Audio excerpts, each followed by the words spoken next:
Hello, hello, my friends, and welcome to Life with Mona. As we said, this is 2019, and this is our very first episode. And naturally, we're talking about transformation. And with us today, we have Cathy Kilonzo, who is a dance and fitness consultant. So, Miss Cathy. Yes. Well done. You're going to take us into 2019. No pressure, no pressure. I'm so honored. A little pressure, yes, but very honored to be here, Mona. And I'm really celebrating the work that you're doing and the years of your input into your art, your passion. And I'm happy to be here on the set with you. Thank you, thank you. Thank you so much. Okay, so Cathy, yes, you will introduce yourself to us again. Okay. Just tell us a little bit more about what you do. I'm a creator or the creator of Afrobics, which is African dance aerobics.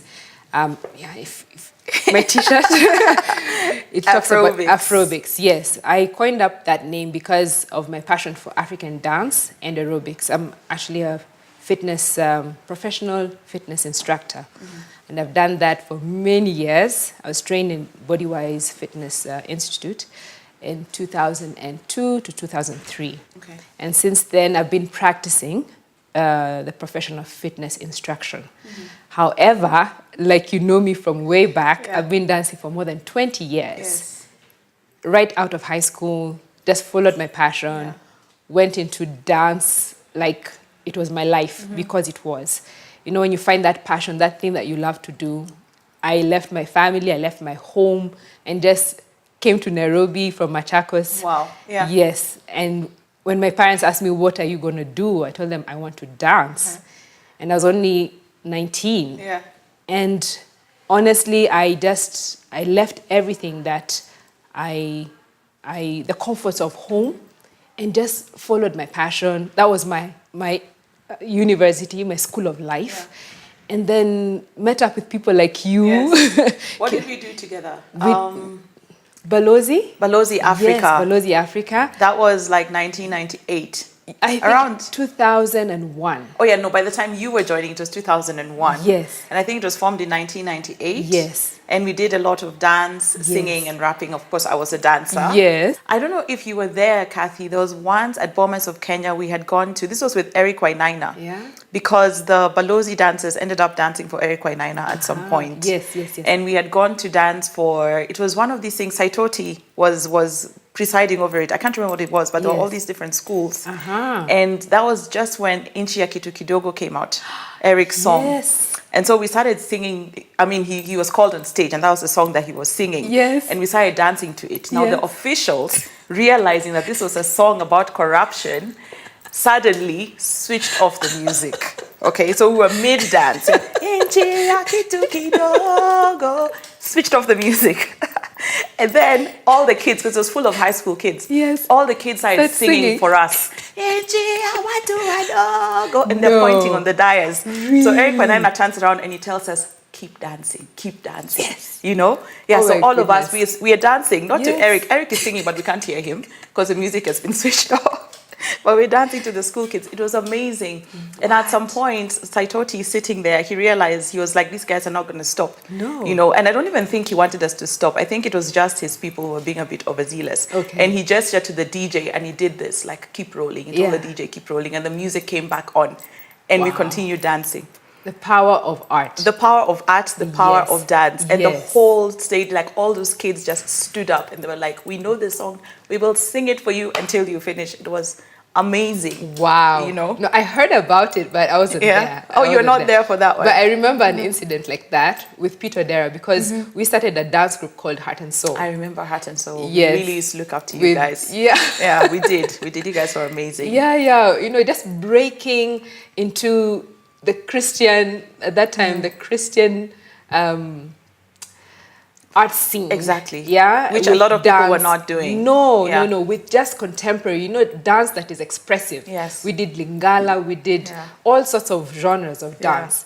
And by then, Pete was, you know, on the cutting edge, and you could get invited to all these beats of the season. Yes. If there was some guy coming. Yeah, I loved Beats of the Season. Yeah. That was awesome. Yeah. So I remember we went to one church and they switched off the music because we were in the middle of Tuebon.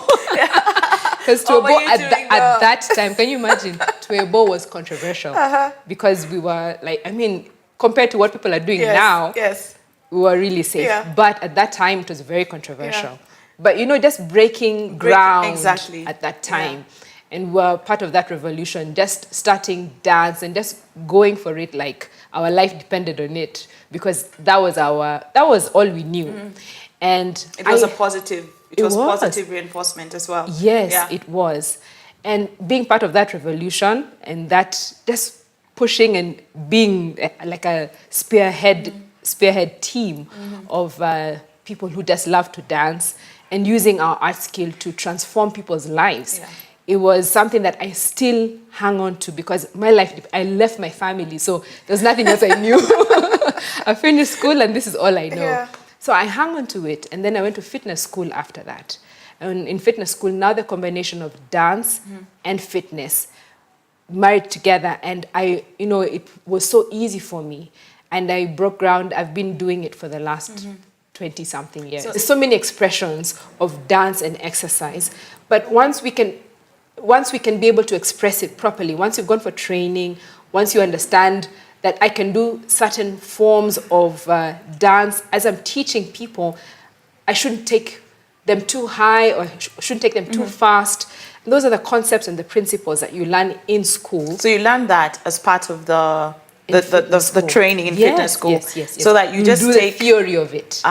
You learn about anatomy and physiology as well. And once you get the concept of fitness, then you can be able to teach whatever it is you want to add on to it. So you take the fitness concept and you add it to dance. Exactly. So that you know, for instance, if I come to you and I say, Cathy, I'm trying to, firm up my arms. Yes. You know the kind of dance routines we need to do to get that. Exactly. Okay. Yeah.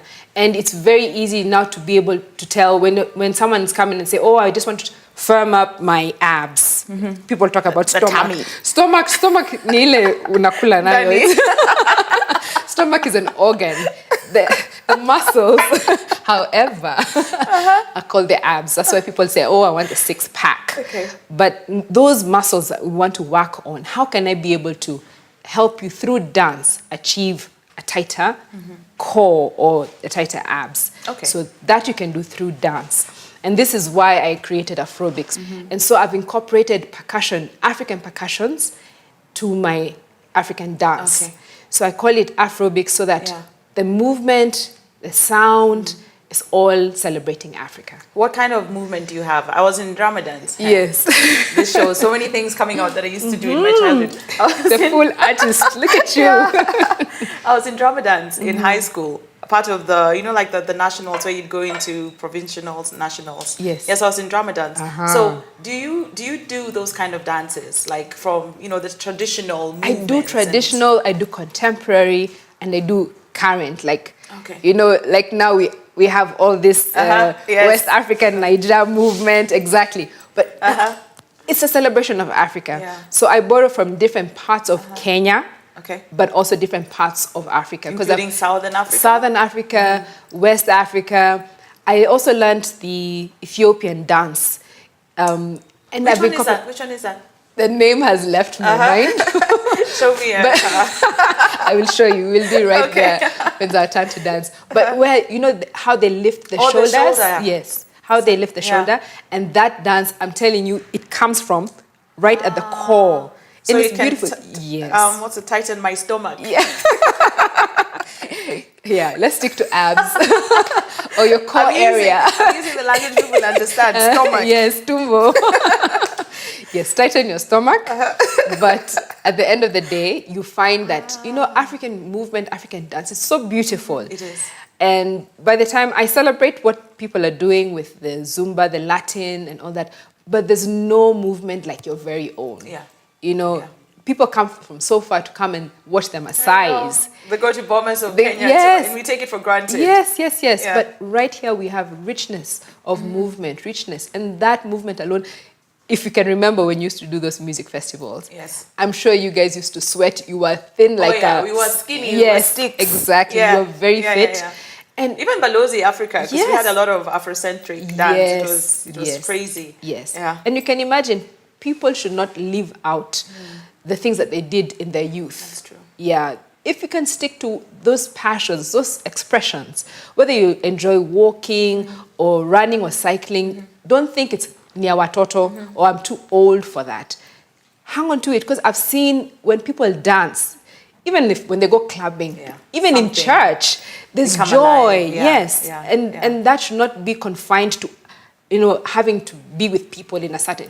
Put on your music, let it flow, and dance, sweat it out. 30 minutes each and every day could even change your whole life. Okay, let's go into that. Let's go into the actual fitness regime now, right? Yes. What kind of, so I walk into your studio, yes, into your fitness studio, yes, and I say, Cathy, I'm a size 12. I want to be a size 8. Okay. Consult for me. Yes. What do I need to do? The first thing that, I appreciate that you've come. Yes. You're welcome. But however, before we get into that, if you come to a professional like I am, I need to do a fitness consultation and do an assessment of your current wellness. Like the BMI and all these things. Yes, your blood pressure. Because currently we have so many people who are suffering from the LSDs, the lifestyle diseases. Okay. On the outset, you look fine. But the inward, people are suffering. They have diabetes, they have high blood pressure or low blood pressure. They're obese, or just whatever it is, or they're stressed. They're stressed, and the body is strained in general. Yes. Yeah. And with that, I want to understand, why do you want to become a size 8? First, let's think about it. You want to enhance your health. Okay. Those other things will come as a byproduct. So, which is what people get the other way around. Yes. That's why guys go on these stupid binge diets where you're eating a carrot a day or something like that. Yeah. And it's not sustainable. You do it for 2 months, lose 10 kilos, and 1 year later, you'll have put on 20 kilos. That's true. Because somewhere, your body's going to demand for the energy that is required. And now it'll stock itself for the next time you get the stupid idea to eat a carrot. Don't do that. Maintain something. So I'll walk with you and just give you that fitness evaluation. Just understand what it is that, why do you want to lose those 20 kilos in a fortnight? and I'll be able just to bring you back down to earth and just the reality of just 1 year from now, what do you want to see? What would make you... What is a good time, by the way? What is a good time period? For, different people, different body types, and people genetically are built differently. So in 3 months, you could see some change. Yeah, that's realistic. Not a month. If not a month, you'll just be starving. You lose your... Stop drinking water, stop eating, you'll have kashako. That is not drinking water, even water don't touch. There's some people who can't. Are you serious? Yeah. We've seen all sorts of people in the bid of losing weight, and women suffer the most from that. It's all about appearance, and for some reason we suffer from just a whole pendulum of, I want to look like Vera Sidika, I want to look like someone out there. And right now in America, the in thing is having... Oh, they're back to the... Yes, the backside. Yes, you need to look like Beyonce from behind. Yes. And look like someone else in the front. Look like a Barbie doll. So, people go through... Don't be carried away by the wave and the pendulum of society. Find yourself. What is good for you? What is the right weight for an individual? Is it where they feel comfortable? Is it, what would you say? Because I know we all have different body types. Yes, we have, actually we have 3. Okay. We have what we call the ectomorph, the mesomorph, and the endomorph. The ecto who? An ectomorph is, those people who are always skinny all their lives. Like you? No, no, not like me. I was not skinny. If you remember, I should have brought my photos. Actually, you're right. You are a lot smaller. I'm smaller now because now I have actually education and awareness about healthy eating habits. Okay. Yeah. So there's the ectomorph. Ectomorph. Who's the skinny person throughout. Okay. No matter if they drink oil, they will not put on weight. There's a friend of mine, so annoying. She had twins. A month later, she's back. Yes. I was like, really now? So it's a body type. And then you have the endomorph, who's just, they lean towards obesity. Okay. They'll always be on the chubbier side. And then you have the mesomorph. So that person's always medium. Medium build, they have an athletic And that, I think you would Yeah, fall probably. into that. Yeah. So they're always athletic since childhood, just that body type. Yeah. So because of the body type, then you'll be able to know how to get, you're like, okay, I'm leaning, I'm a ectomorph. I want to put on, there are people who Want to really put on muscle. yes, Yeah. muscle, put on some weight. Yeah. This is the way I should work out. I'm a mesomorph. I'm an endomorph. Okay. So just being able to know that from a professional, then this is the leaning of my family, the history. Our family suffers from blood pressure. Okay. So how can I work against that? Okay, I always lean towards eating sweet food or salty food. Potatoes. Yes, Yeah. some people Carbs. like, yes, and some people like the meat. So how can I balance that out? And that's what life is about, balance. So balance your lifestyle, balance of including a professional into what your goals are. Don't do it on your own. Oh, see. So what you're saying is because, like, for now, you've looked at me and you've said I must be a metamorph. You are the medium. The medium one. Yes, the meso. Okay. Yes, yes. So you've looked at me and you said I'm a meso. Yes. So if I show up, then you'd know exactly how to coach me. Yes. To get to my perfect body weight for Yes. me, for my body type. Yes. My main theme would be to tell you, let's get you healthy. Okay. Yes. I get Let's you. get you healthy. I What get is you. healthy? Are you having, what's your blood pressure looking like?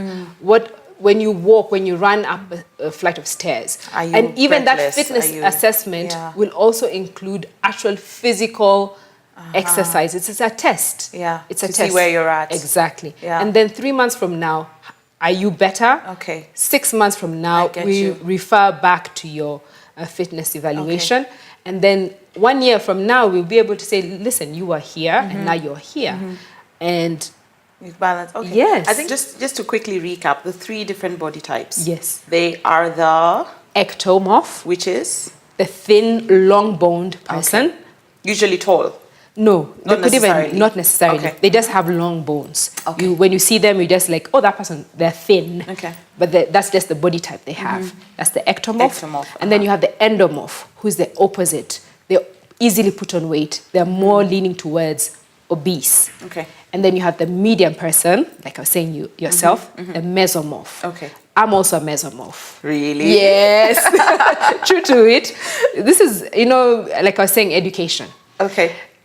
When I had my child, my daughter, my body, I thought that, like I used to tell people, your body will remember. Your Yes. muscles have memory. Yes. It'll go back. You waited. There's work, my dear. There is work.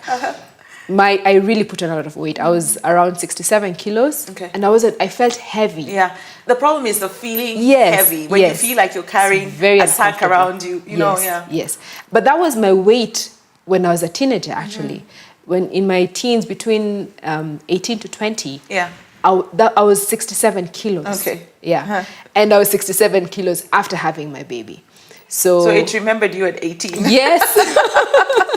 And I was worried because my jeans were getting stuck at my knees. And then, just with time, and this is what a lot of mothers usually worry about. After having the baby, how do I get my body back? I actually took 2 years to get back. Of working. Yes. So take me through that. How do you stop yourself from losing hope? Yes. Especially for you, who is a very slim, active person. Yes. And suddenly you're carrying around this other weird body that you don't, you can't, You're not sure. connect with. Yes. Yeah. Yes. How did you do that in the 2 years? How do you slowly get back to your proper size? I think you need to talk yourself into it. First, be aware that the most important thing is that I've had a child. Okay. I've given birth to another human being. So celebrate that. Okay. And then walk yourself through the motions of, after having the baby, your body will not be the way it was. And expecting it to be that way like this, you put too much pressure on yourself because you still have to breastfeed. Yeah. You still have to take care of your family. You still have to go back to work. And there's the whole, you've heard of the postpartum depression. Yes. It's because of the pressures of society and upon yourself. So give yourself time to get back, to take care of the child, to sleep. Okay. And then find the things you love. Yeah. And slowly get back into it. Sometimes the pressure of being a mother and getting back into your normal life, it can't be normal. Yeah. You have a child now. You have children. You maybe even have other children you have to take care of. Yeah. So give yourself time and get into. That's why it's important to get the things you love to do. And in terms of working out, you mean working out, yes. Get the exercise that you enjoy. I kind of agree with you there, because I know like one of my sisters likes running, the other one loves the gym. Yes. Now me, I tried first the gym. Yes. I can't. I just find it boring. Yes. You know, you walk on the treadmill. Yes. You think you've walked for 20 minutes. You look at it, it says 3 minutes. Like, what? I stopped. Then I tried running. Person? I'm an outdoor person. Okay. Yeah. Then I tried running. Yes. Okay, which was outdoors. Okay. Hey, 1 minute. Yeah. Yeah. So you find what you love, which Yes. for me is swimming, walking, and yoga. And then there needs to be consistency. You know, one of the components of fitness is the frequency. If you do it, yes, frequency is important. What is the right frequency to do it? Right now, currently, the studies have been done. If you can do 30 minutes of exercise every day, Okay. you're in a good place. Every day. Every What day. if you can't do every day? What if I have 3 or 4 days? 3 or 4 days, do an hour. Okay. Do an hour of continuous exercise. It could be resistant exercise. It could be aerobic exercise. Do you have to mix them? It's important. I think it's very important because there needs to be a balance. Because if you keep doing aerobic exercise, you could have a very strong cardiovascular system. Okay. That's your heart and lungs. Yeah. For people at home, at least let me calm down. For the ones who did not pay attention during biology, cardiovascular is heart and lungs. Yes. So that system will be strong. However, resistant training now with the weights or your own body is now pushing your body, your muscles a little farther. Even when you do a press up, when you do that push up. What's the importance of that? You're building resistance of the muscle, and that's when they become stronger. Because if you sit down, or people who are in hospital for whatever unfortunate circumstance, and you're in bed for a month or 2 months, your muscles begin to atrophy. Because there's no movement. Atrophy, for those at home, is? Atrophies. The muscles lose strength. Okay. That's why they have to go through, they go and start to learn to walk again. I see. Because they were not moving, whether you're in a coma, for whatever unfortunate circumstance that you were in bed for a long time. So that's why it's important for us to walk, to keep moving. And the resistance exercise helps to strengthen those muscles. So that balance of aerobic exercise and resistant training gives you a complete... rounded. Yes. It's more well-rounded because you have both the strong heart and lungs and now your muscles. And you don't keep it specific to an area like the guys like to work on the chest. What was that guy called? Johnny Bravo. Yes. You end up looking like that. Yeah. And ladies want to work on the lower body because they want to have nice glutes. And the abs. And the Not the stomach. So now we call it the core area because it's your core strength. The core strength, actually. Yeah. So and that you can engage in even when you're sitting.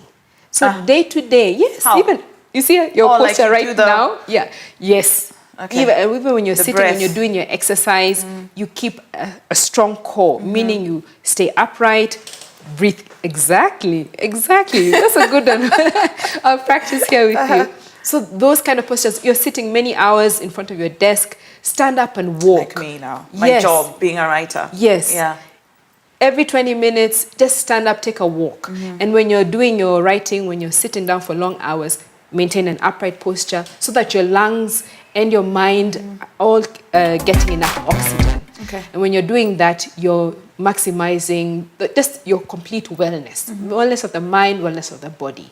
And they work in tandem because you find that people who, you can be very fit physically, but your mind, is not. Yes. So keep the balance.